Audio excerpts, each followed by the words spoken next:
Welcome again to Profiles on Channel 18, Nantucket Community Television. I'm Charlie Walters. My guest today is Nigel Goss, and before we get going with the interview, I want to read a few of the things he has done. Forgive me for consulting a list, but you'll understand why I'm doing it that way. You may have seen and heard him playing piano at the Nantucket Yacht Club or in the band Foggy Roots. He's also a member of that band. They play frequently on Nantucket. The Dreamland Theater had a series of concerts, I guess you'd call them, back during COVID, and you may have seen Nigel playing a violin-piano duet with Graham Durovich. He's also conducted the community big band, which he continues to do. He has taught at the Lighthouse School. He's been the musical director of the Unitarian Universalist Church, and he still is. He's played an acoustic bass, a stand-up bass, a bass fiddle, whatever you want to call it, in jazz ensembles. He's also played electric bass guitar. Most recently, he played in a small band, again at the Dreamland Theater, before Joan Baez was interviewed by Maureen Orth in the Nantucket Film Festival. He was there playing Joan Baez songs within about 30 or 40 feet of Joan Baez herself. I'm going to stop there because if I continue with a list like this, there wouldn't be time for the interview, which of course is why we're here. Nigel, thank you for doing this. Thanks. It's an honor. How did this all start, and how old were you?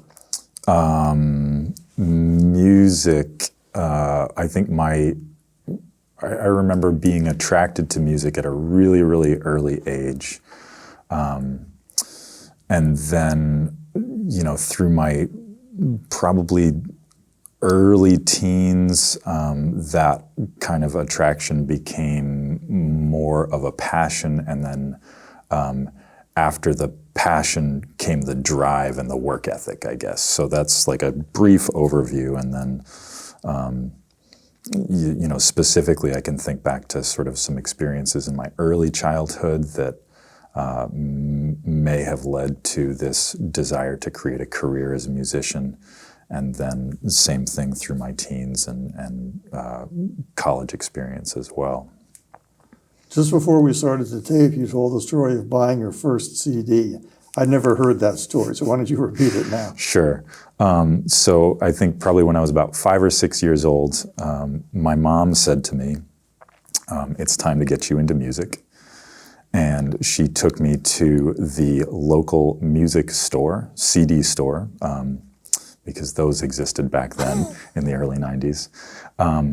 And she told me that I could pick out any CD that I wanted. Now, this CD store happened to be owned by you. This was Musical on, what street was it? It was on East Chestnut Street. East Chestnut Street, right below, I think, what was then Sushi by Yoshi. Well, it was right next door. That space is now the kitchen for the restaurant Town. Gotcha. Okay. And Pizza Gemelli is now up the street as well, so yes, things do change.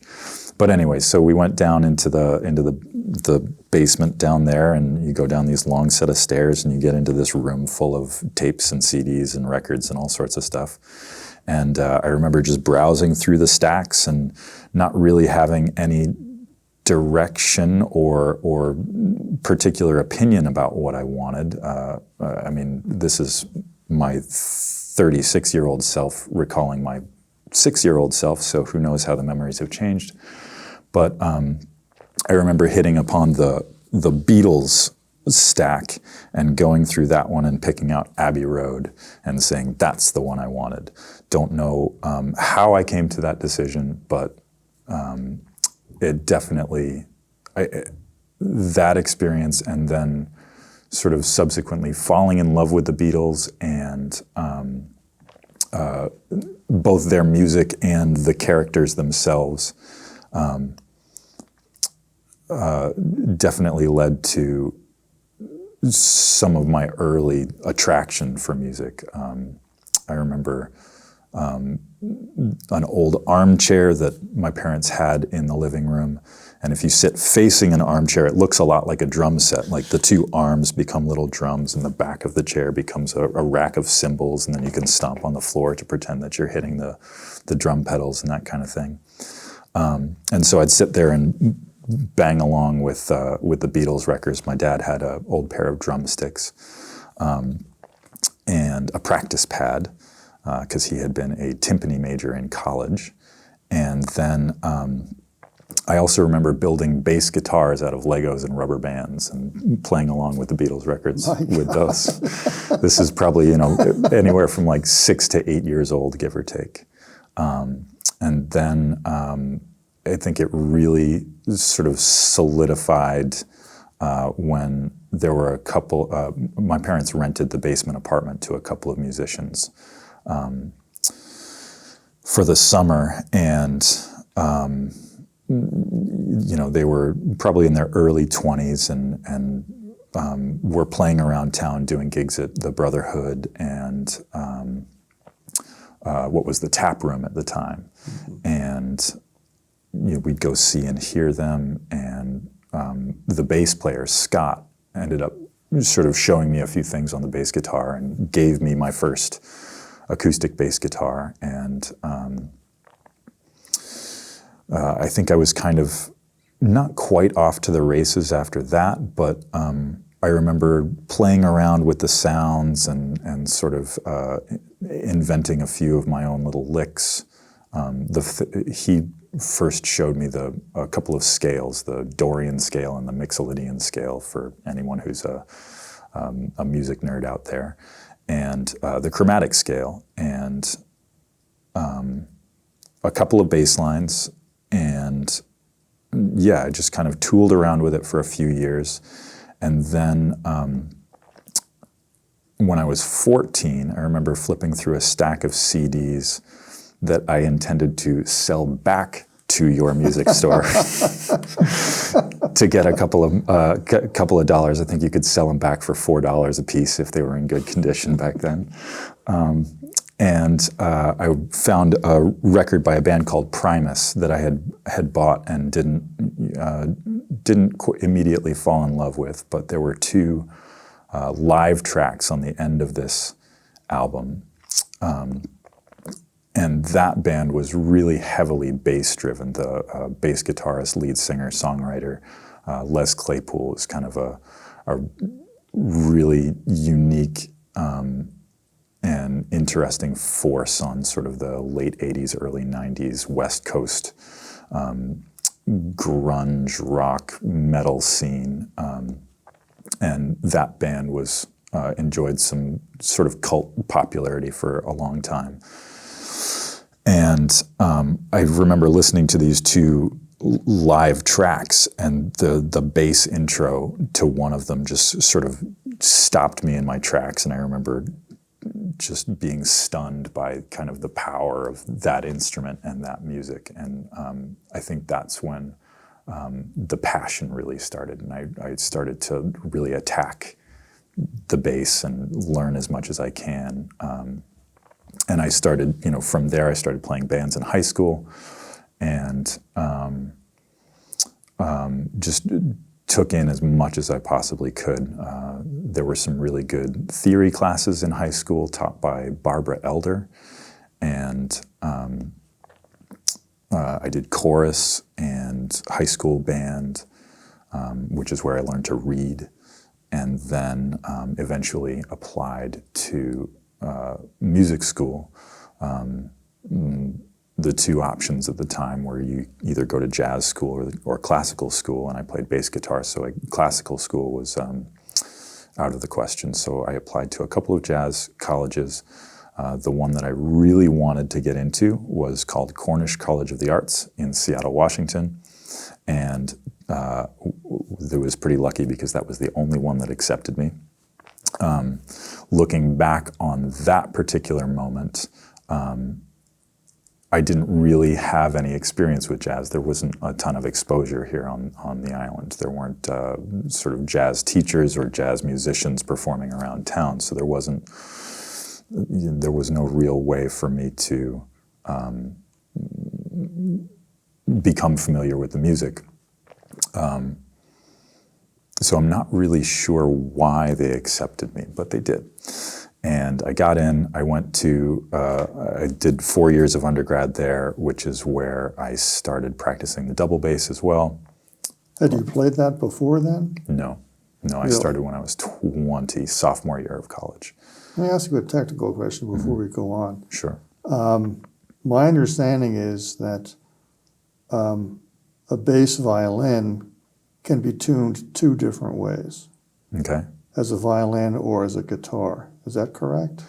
Yeah, there are some double bassists who tune their instruments in fifths, which is the way a cello, viola, and violin are tuned. And there are some, I think probably most bassists tune theirs in fourths, which is the way a guitar would be tuned. And what did you learn? Fourths. Fourths, It's the same tuning as a bass guitar. So I guess it wasn't really a new way of thinking about the instrument. Sort of the map of the instrument is the same. Like the notes, the notes on the G string are still the same on both instruments. And then, but the technique is obviously different. You're going from here to here, and there are no markers or any Or frets. No visual guides for a player to reference.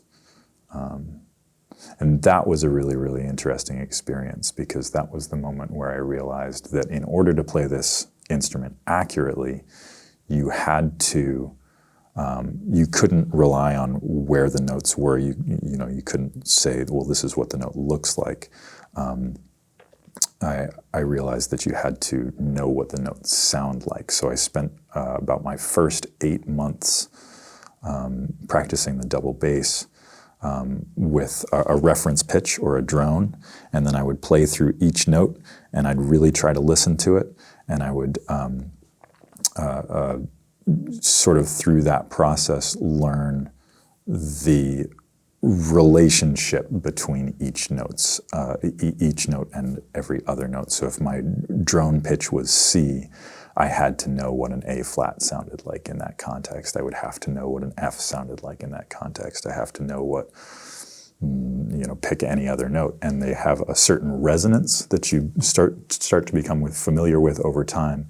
And then once you can recognize the correct resonance or relationship between the notes, then you have to be able to get to it accurately every time you go for it. So if the reference pitch is C and I want an A flat, I have to know what it sounds like, and then I have to get my fingers there. And close enough is not good enough. Close enough is not good enough, yeah. It's going to sound screwy. Exactly, it does. How many hours a day during those 8 months were you working on that? I think in college I started practicing pretty regularly, 2 hours a day. After college I bumped it up to 5, 6, 8 hours a day because I had the time. I got my living expenses down really low so that I only had to work my day job about 10 days a month, and then I would spend the rest of the time practicing and doing whatever gigs came my way. And at that point, what gigs were coming your way? I was in Seattle at the time. There were a couple of rock bands that I did some semi-tours with, and some little pickup bands around town. I remember getting a gig as the house band for a vocal jam session. So it was me, a drummer, a piano player, and we would go once a month to a jazz club called Lucid, and we were the accompanists for any vocalist who wanted to come in and sort of workshop or perform their songs. And you would have been playing double bass, I assume, and not a bass guitar? I did play bass guitar on that gig because the repertoire was wide. Sometimes we'd play standards, sometimes they would call funk or pop songs and that kind of thing. And that was challenging because I think I didn't know many tunes at that point. So, we'd pull up a chart, the vocalist would come up, call a song, request a key, and we'd sort of scramble to find a chart, or I'd be watching the piano player's left hand and he'd call out the chords and that kind of thing, and that was sort of the process there. Now, had you done sight reading before you got to Cornish? Yes, yeah, in high school band, yeah. Yeah, so it wasn't a completely new territory for you. Yeah. At some point, you started to learn how to play a keyboard. I did, yeah. And when was that? I started practicing piano in earnest when I was 26. That's relatively late in the game. Yes, very, very late in the game, yeah. And I did it because at the time I had moved back to Nantucket, and I recognized that there weren't enough keyboard players, and there wasn't quite enough work as a bass player on the island. I was doing quite a number of gigs, but I thought, okay, if I start practicing now, I might be able to pick up some work here on this instrument, in a few years. And I started to sort of insert myself into any musical situation I could that didn't have keyboards. I would sub at some of the churches. Playing organ, I assume. Playing usually piano, a little bit of organ. Piano, really? Yeah. Organ has always remained sort of too steep a learning curve for me to want to try and climb. That's just. And why is that? I really like to do things correctly, and in the style that's appropriate for whatever musical context. And I think the mental and physical techniques that you have to acquire to perform an organ correctly are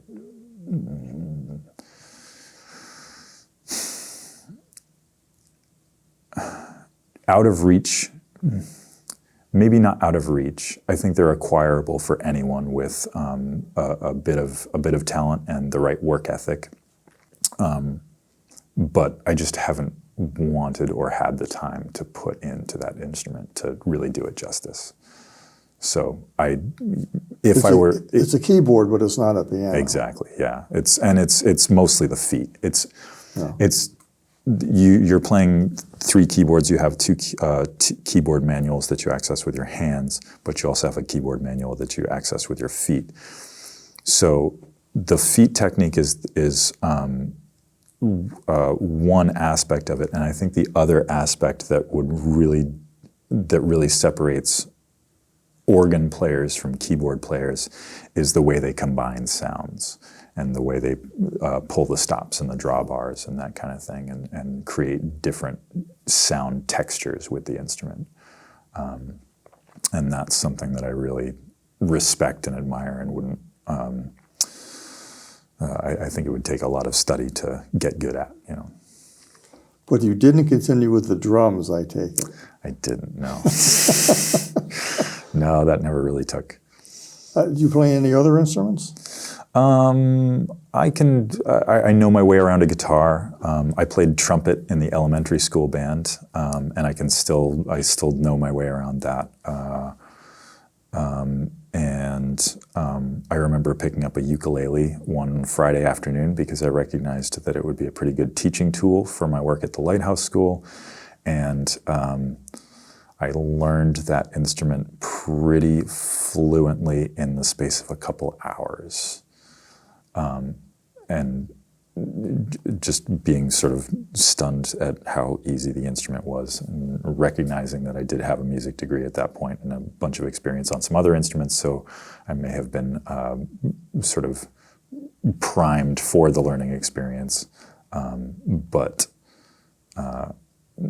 ukulele is definitely a great instrument to just pick up and learn a few things quickly. Well, it's an instrument that's had quite a renaissance in the last, 10 or 20 years. Yeah. When I was a little boy, it was kind of a joke. Yep. But it's not a joke anymore. No, it's not. It hasn't been for a while. And there are some people who are doing astounding things with the ukulele too. That's true. Yeah. I've seen some stuff on YouTube that my jaw dropped. Yeah, exactly.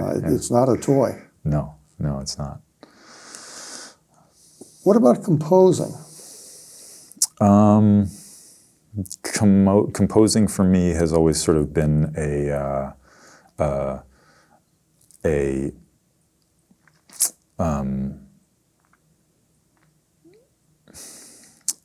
guess I do it out of necessity. I like composing, and I have a number of compositions that I've made at this point that I'm proud of. But I usually do it when I want some music for an occasion and that music doesn't exist yet. So I think like, oh, I need a piano piece for this that has this certain effect or whatever it is. And I'm looking through my books of music and I'm thinking, this doesn't do it, that doesn't do it, this doesn't do it, that maybe does it, but I can't quite learn it in the time that I have, so I'll write something. And then I approach it like that. I sort of rarely write for my own sake. So is this written down somewhere? Yeah, I have charts. Some of it's in my head, but I have lead sheets of various tunes that I've written. I did present a concert of original music at one point. This was probably a few summers back at the through the Unitarian Church Noonday Concert Series. I can't remember. I think Diane Lehman was the music director at that point. Well, we've obviously done arranging, and to me, arranging is a kind of composing. But I'd like you to talk about the violin duet set that you recorded for the Dreamland Theater during COVID, when people couldn't go out to concerts.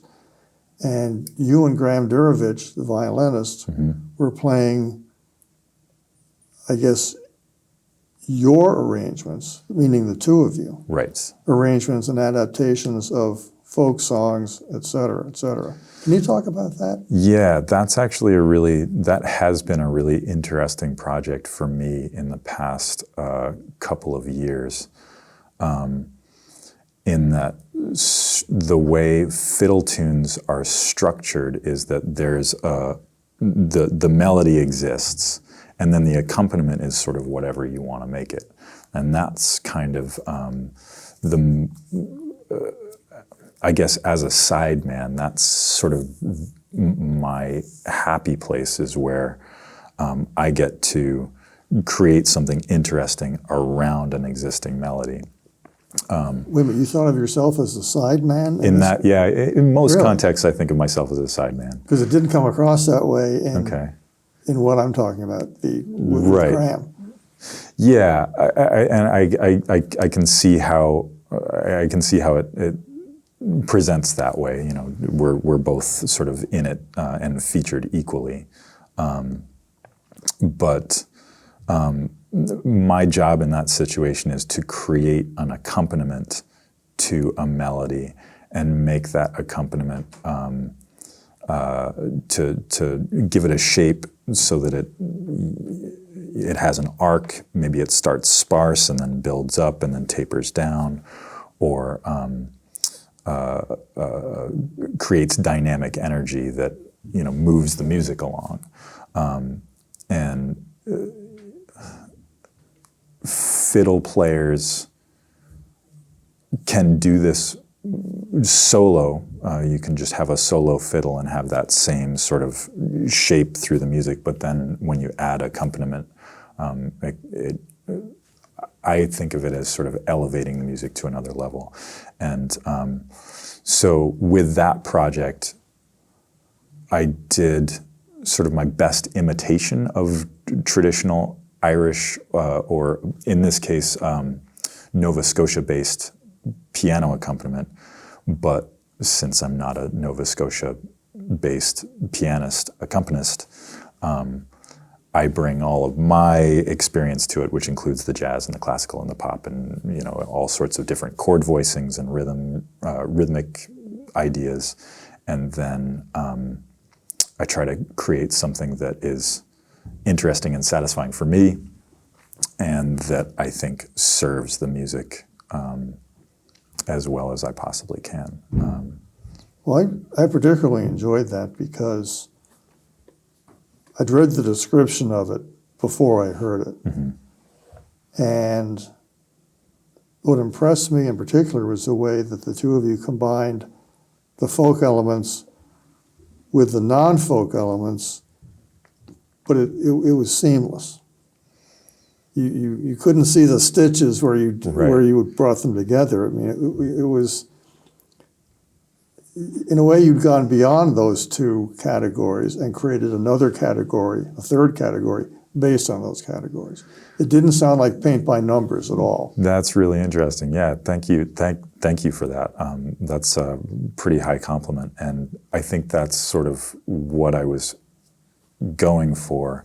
And that right there, that sort of description is how I believe fusion is created in the word fusion as sort of a musical genre is where you kind of take two separate or unconnected genres and combine them in some way, and then you create a third genre. Sometimes it's really obviously tied to its roots, and then sometimes it sounds very, very different from its roots. And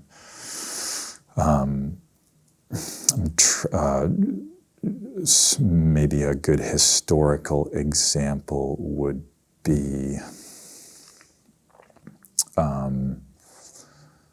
I mean, my mind goes back to sort of the birth of jazz, where you take sort of European classical harmonic ideas with,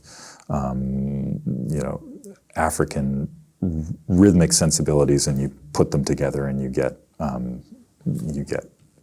jazz and blues, and that evolves into rock and roll, and that evolves into funk and disco and hip hop, and it's sort of interesting to kind of trace the roots of the tree and then notice the branches of that particular musical tree as it goes. Sometimes they come back and meet. I mean, exactly. So-called jazz hyphen rock. Right. It wasn't jazz, it wasn't rock, but it had elements of both. Right. And Miles Davis was one of the first people to do that. And when the album Bitches Brew came out, nobody knew what to do with it. And he was interviewed at the time, and he said, "What do you call this?" He said, "I don't know what you call it. Yeah. I mean, there isn't a name for this stuff. It's just, it is what it is, but I don't know what you call it." Right. Yeah. I think the first time you and I met, which was maybe a month ago or so, I think we talked about Miles and how he was the way I like to think of his contribution to music is sort of jazz existed in its set patterns at the time. You had bebop and big band music, and there were maybe a couple of other existing branches at the time, but he sort of looked at what there was and thought, no, I'm not going to do that, I'm going to do something else. And he kind of opened a door for other musicians to follow down a path, a door that wasn't open before. The album Kind of Blue being a good example of that as well, where he sort of simplified what was going on. He said, let's go for something that's less complex, has less chord changes or less virtuosity, and just make a statement using a really simple set of rules. And through reading interviews with jazz musicians at the time, they were like, "Oh my gosh, here's a whole new avenue that we can explore." And then you have people going down that path afterwards. Bitches Brew being another good example. And I remember reading a story, and this is anecdotal. I believe it was in his autobiography, but I think I remember him talking about being invited to a White House dinner and sitting down at the table next to somebody who turned to him and asked him, "Oh, what did you do? Like, how did you get invited here?"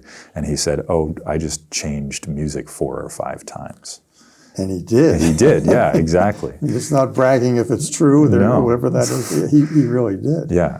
And when he was a very young man, he studied at Juilliard. And when he was studying classical music, he wouldn't necessarily put on a record. He'd bring out the sheet music and study the sheet music because he knew how to read music very well at that point. So there's that whole angle too. Yeah, yeah. I guess that leads to another question I have. You don't restrict yourself to one genre of music. Right. Foggy Roots doesn't sound like what you did with Graham Durovich, doesn't sound like, so on and so forth. Right. Is that a conscious choice, or is it an example of a musician has to be able to play whatever? Or some musicians will play one thing and one thing only. Mm-hmm. That's not a bad thing, but it's not what you do. Right. Conscious choice of necessity, or what?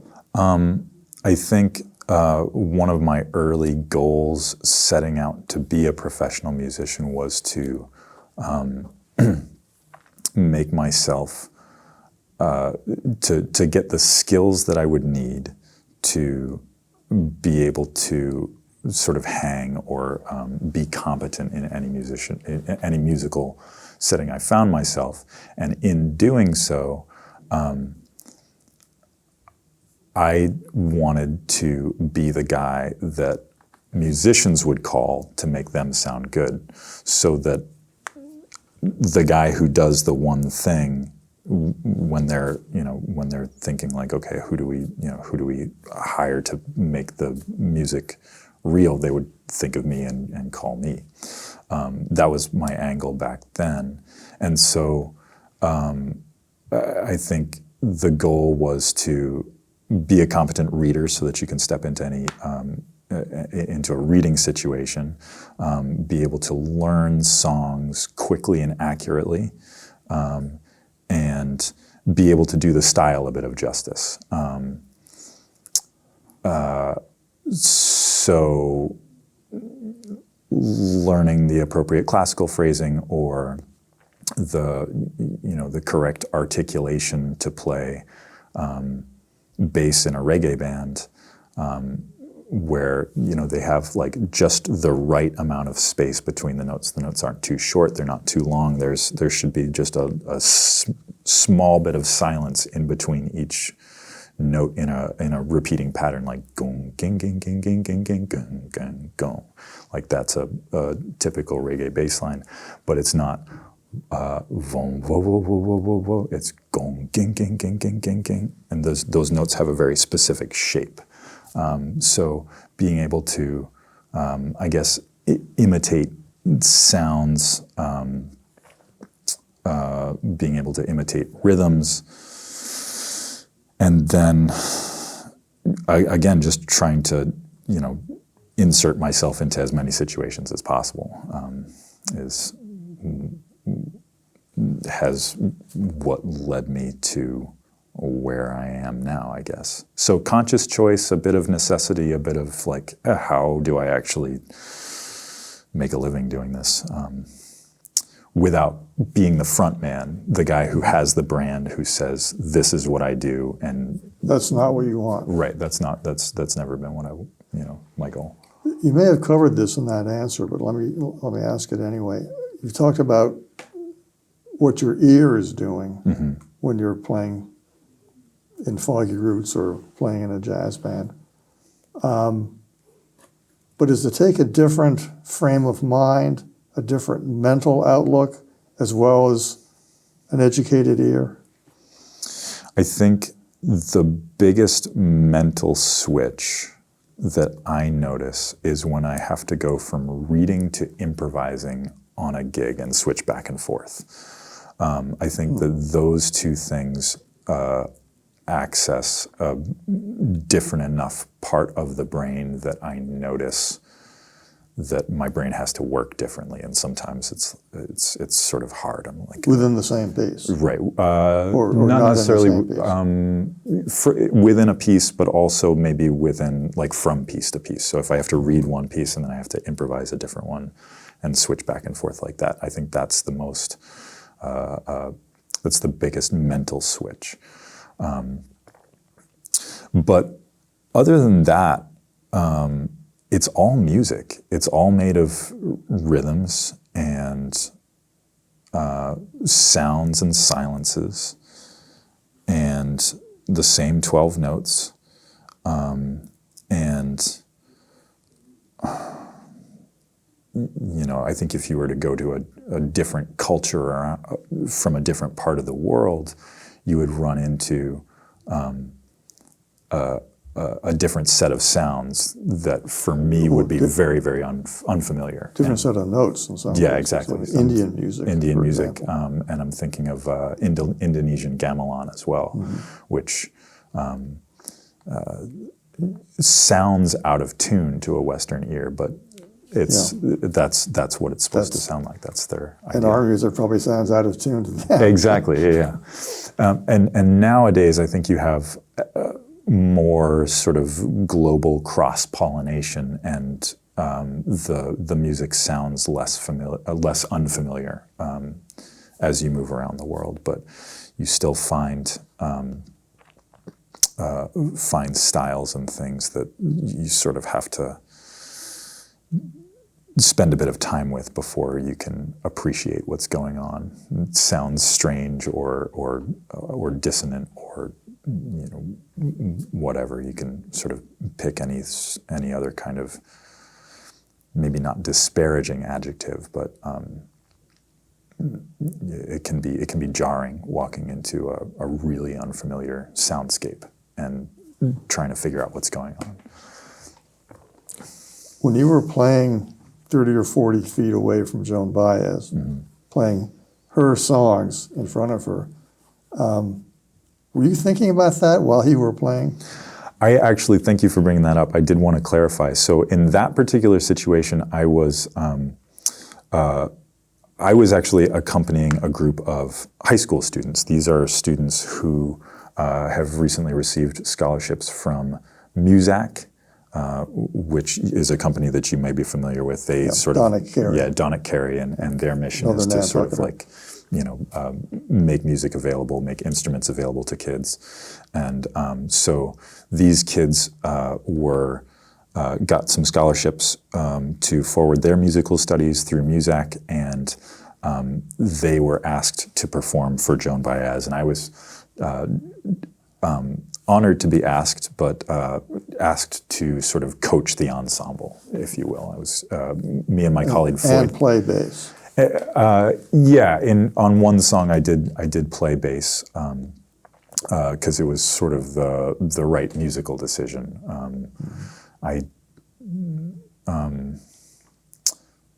We had 5 kids to work with, and we had to cover these 3 Joan Baez songs, and there was one song where the role of the bass player wasn't being covered, so I stepped in. And I should also mention my colleague Floyd Kellogg there as well, who was my sort of co-conspirator, co-teacher in that situation. And so we coached a group of kids for a couple of weeks and prepped them on 3 songs. And I mean, it was, to go back to the question, the experience of playing for Joan Baez, it was really interesting because you sort of recognize that, the experience has a bit of weight and gravity, but I think in the moment, and for me this is always the case, it's just you focus on what you have to do. It's got to hit the C at the bridge. You're so busy doing it, you don't have time to think about it. Right, yeah. But when it was over, did you think, oh my God, I just played a song Joan Baez wrote and sang, and she was right there? Yeah, it was cool, yeah. It was really neat.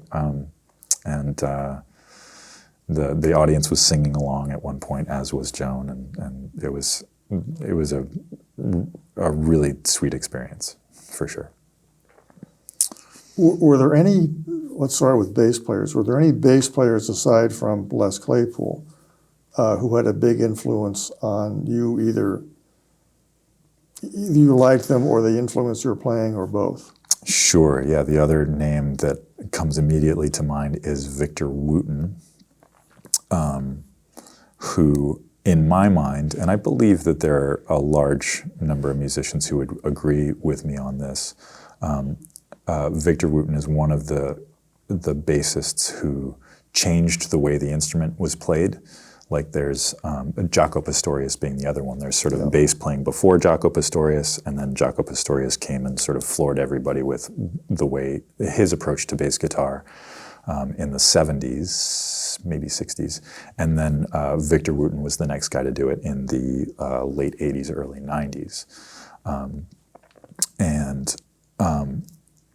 Beyond his bass playing, which is he's one of three people who have sort of given me that sort of stunned experience where you're just sort of sitting in front of your speakers with your jaw on the floor and you like can't move and just kind of overcome with the power of the music in that particular situation. Victor Wooten, Les Claypool, and Miles Davis were the three people who gave me that experience. But so beyond Victor's bass playing, I think it's his approach to maybe a more spiritual aspect of music and playing music, and I think the way he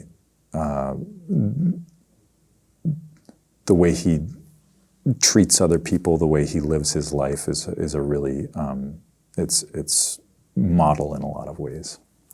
Pastorius, just for those who aren't familiar with him, he did a lot of solo recordings, but he was also a member of the jazz rock band Weather Report. Mm-hmm. Yep. And Victor Wooten played with Bela Fleck at one point, but I can't tell you where else he played. I think in recent years, since the Bela Fleck ensemble, he has mostly been a soloist. I think he has a really big following among bass players and tours under his own name, records under his own name.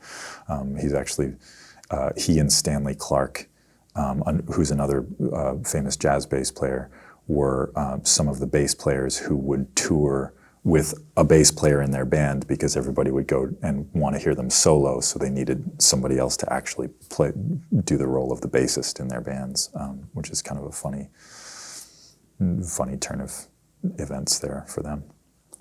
What about piano players? Piano players, it's interesting. So with bass players, I've never really found another bass player who I liked enough that I wanted to imitate them. I've always been really happy with my own bass playing. I've said that when people ask me who my favorite bass player is, I usually like what I do. But with piano players, there are a number of them who, since I've been studying piano, who I love the way they play. On the classical side of things, there's a woman named Simone Dinnerstein, who's a New York-based pianist. And I particularly like her approach to Bach in that it has all the sort of romantic lyricism, but there's rhythmic drive that makes you feel like you're listening to a rock band. So it's sort of a marriage of the two different approaches of music that you don't always find in the same classical music performance. You don't always find that same rhythmic precision along with that melodic lyricism. On the jazz side of things, Vince Guaraldi has always been a favorite of mine, and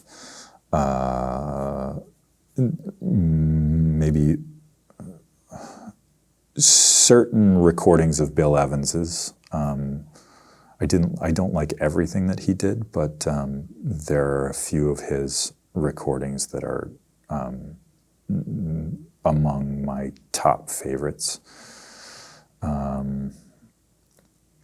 Keith Jarrett. So there's a few of them. And the list grows, I think, the more I listen to piano players. In the time we have left, I want you to talk about conducting the community big band. Yeah. Because that's a different set of musical skills in many ways. Yeah. Yeah, the community big band is a fun project. I've been doing that for about 10 years now, and I think of it as sort of like a teaching situation almost. You know, we're there, and we kind of anybody's welcome in the band, provided you have a little bit of reading ability and know your way around your instrument to a certain extent. I think the level is sort of intermediate level high school band charts. That's sort of the happy place for that group.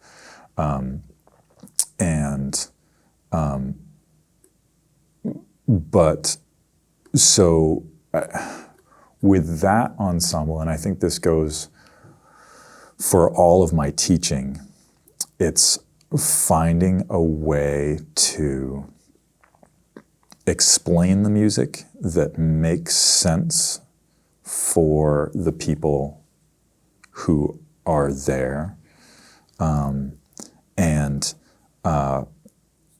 identify maybe the portions of a specific piece that need the most attention, and figuring out an effective strategy to practice those. And those skills all come from my own practice because, you know, I think in order to be a versatile musician, you have to be a really effective practicer, for lack of a better word. So you have to be able to identify what's working, what's not working, and you have to figure out how to fix any problems. So the skills that I get from my own practice are what I bring to, I think, all of my teaching situations, where in the case of the community band, we'll play through a piece and some of it sounds good, but this passage doesn't. So we've got to pick that apart, and maybe the trumpets need a little bit of work, maybe the saxophones need a little bit of work, or maybe there's something going on in the rhythm section that needs addressing. Did you receive training in conducting when you were at Cornish? Nope, no training in conducting, no. I don't, I mean, I think by the time we show up on stage with the community big band, and in most of the situations that I work in as a conductor, the musicians are familiar enough with the music that I don't really need to do much cueing at all. So maybe in the traditional sense, I'm not much of a conductor. I just sort of, I'm sort of a rehearsal facilitator. But if you weren't there to do the conducting, it would sound quite different, I suspect. Quite different. It's possible. I try to make sure that with all of my ensembles that the music is secure enough that it could function in any, under any set of circumstances. But typically, I'm playing bass in that ensemble, so yeah, I think if I weren't playing bass, it would sound pretty different. And when I'm not playing bass, I'll give a few cues here or there. So it's hard to say. I think I'd have to step out of that ensemble and then see what happens in order to answer your question correctly. Final question. Recording? Sure. I've never pursued it. Never? Nope. No. Well, we can see you on YouTube. Yes. In various settings. Yeah. But you don't have CDs of yourself or computer files of yourself that No. you've heard and we haven't? There are a few things, yeah. Just little, I guess, I do have a home recording setup, and I sort of put a few things together, but I guess that's more as a piece of the practice process than anything else. I usually record in preparation to perform live. So either performing a piece of the music and then playing along with that, or recording myself to listen back and check and see how it sounds.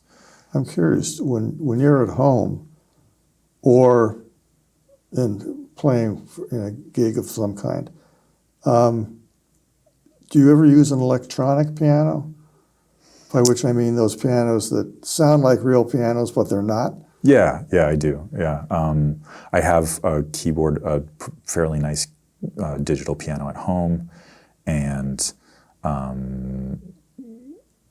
I think usually when you're playing out as a keyboard player in a band, it's pretty rare that you'll have access to an acoustic piano. Yeah. Or one that's in good shape. Yeah, exactly. Yeah. Nigel Goss, thank you for doing this. Thank you, Charlie. I hate to cut this off. I think we could probably talk for 3 or 4 hours. Yeah, we could. Maybe there'll be another time in the future. Yeah, I really appreciate it. Yeah, thanks for asking. I do too. For Channel 18, Nantucket Community Television, I'm Charlie Walters. Thank you for tuning in. Please tune in again.